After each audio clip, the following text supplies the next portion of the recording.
మరి తాగినప్పుడు ప్రమాదాలు ఉంటాయా ఉండవా అని చెప్పేసి నన్ను ఉండొచ్చు కదా అని అనొచ్చు. ప్రభుత్వ షాపులుంటే కూడా ప్రమాదాలు జరగచ్చు కదా, తాగుతారు కదా అని అన్నాను. ప్రభుత్వ షాపులతో జరిగేటువంటి అమ్మకాలు ఉదయం 10 నుండి సాయంత్రం 10 ప్రభుత్వ షాపుల్లో మాత్రమే దొరికేది. కానీ చంద్రబాబు నాయుడు గారి కూటమి నాయకులు, కూటమి ప్రభుత్వం చేస్తున్నటువంటి ఈ రోజు బెల్ట్ షాప్, కల్తీ లిక్కర్ 24 గంటలు ఎక్కడ పడితే అక్కడ.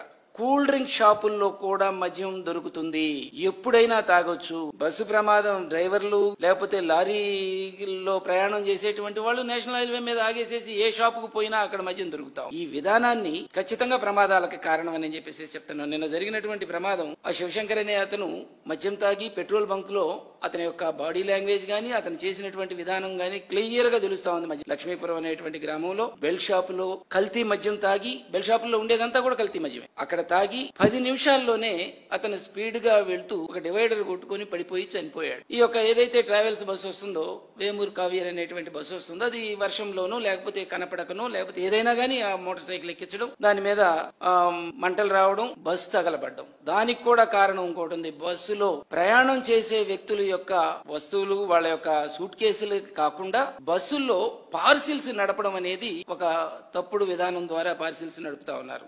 ఆ పార్సిల్స్ లో సెల్ ఫోన్స్ 400 పైన సెల్ ఫోన్స్ ఉన్నాయి. ఆ సెల్ ఫోన్స్ కూడా కింద మంటలు రావడంతో, బైక్ కింద మంటలు రావడంతో ఆ సెల్ ఫోన్స్ కూడా కాలి పేలి బ్యాటరీ నిప్పంటుకొని ఒక్కసారిగా బస్సులోకి వచ్చి ఆ బస్సులో ఉండే వాళ్ళందరూ కూడా కాలి చనిపోతారు. మనం చిన్న మంట చేయి కాలితేనే దానికి డైరెక్ట్ గా 19 మంది కాలి 21 కాలి క్షతగాత్రులు. అంత దుర్మార్గానికి కారణమైనటువంటి ఆ కల్తీ